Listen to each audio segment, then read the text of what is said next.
My name is Molly Huntsman, and I run an electrophysiology lab here at the University of Colorado in the School of Pharmacy, and we're in the Department of Pharmaceutical Sciences. And this is Matthew Svalina in the laboratory. He's a medical scientist training program, and he's doing his PhD in my laboratory. And we study a mouse model of autism, and we're looking at how the autistic brain learns and how it develops during critical periods of development.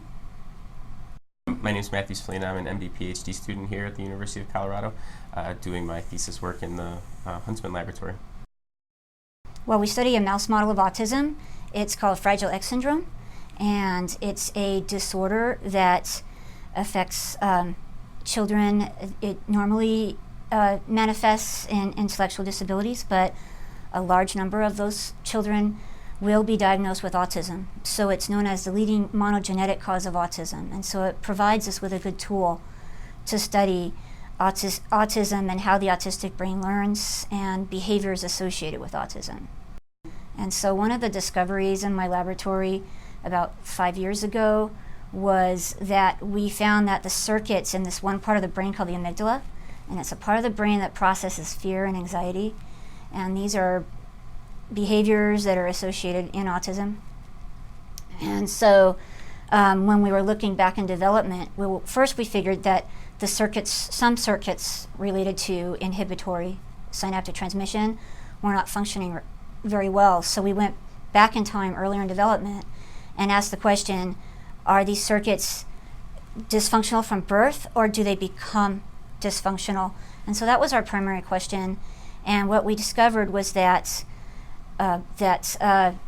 some of the circuits they did start off dysfunctional, but other circuits were trying to change the way the circuits were operating. And so we saw this increase in certain types of circuits. And so it created this imbalance, and this, we call it homeostatic plasticity, where one circuit's trying to correct and restore the non-functioning circuits. And so it turns out that it's this within this period of what we call a critical period of learning of plasticity. And so it was happening during that time. So when Matthew joined the lab, he spearheaded this whole project with regard to, well, let's see what's happening to the behavior. So kind of link what we see with circuits, but link the circuitry to a known behavior. And so that's where Matthew sought out to look at what are these behaviors during this early time point, because a lot of behavioral studies are done in older mice. So the critical junction was to look what is happening at these earlier time points. So Matthew can describe it best. Yeah, so when I joined the Huntsman laboratory to start my thesis work, we really needed to develop a behavioral paradigm to answer the question, are these circuit level changes that we're seeing over development, are they manifesting as altered behaviors in adulthood? And so we sought out Regina Sullivan's group at NYU, a group that they're true pioneers in odor-based fear conditioning paradigm, where instead of the classic Pavlovian tone shock fear paradigm, we use an odor instead, and that's because when you look at when you want to look at fear learning or aversion learning in neonatal rodents, they rely primarily on olfaction to navigate their world very early in life. And so you can switch out the tone for an odor, and that paradigm will allow you to ask questions about how fear learning emerges across development.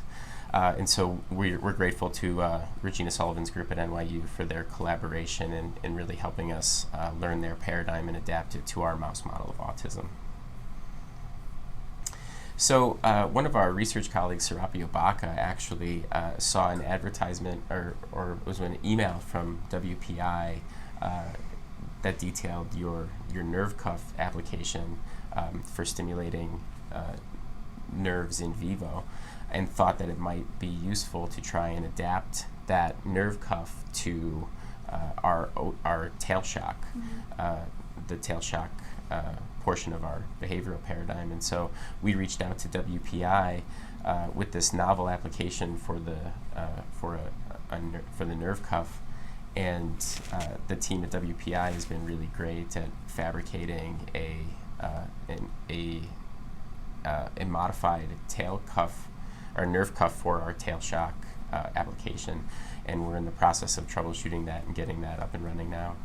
Well, yeah, our long-term goals are to understand how the autistic brain develops and how certain adversive behaviors manifest in the autistic brain, and how to possibly correct or have those behaviors subside, because that's one of the primary issues in autism are these aversive behaviors, social anxieties, learning fear and fearful learning. And so they play a key role, and so we're looking towards, trying to figure out how those circuits adapt and how they develop in a certain way, so that hopefully we can try to correct those circuits, and also look at different ways in which we can take a therapeutic rescue approach, because once we know the circuits, then we can know what to treat with. So my long-term goals are obviously to be a physician scientist with an independent research program focused on neurodevelopmental disorders, and so this is really just my first step on a long research journey.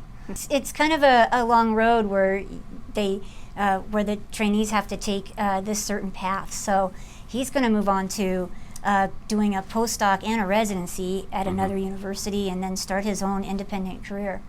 So yeah. Yeah. But we'll be colleagues forever. Absolutely.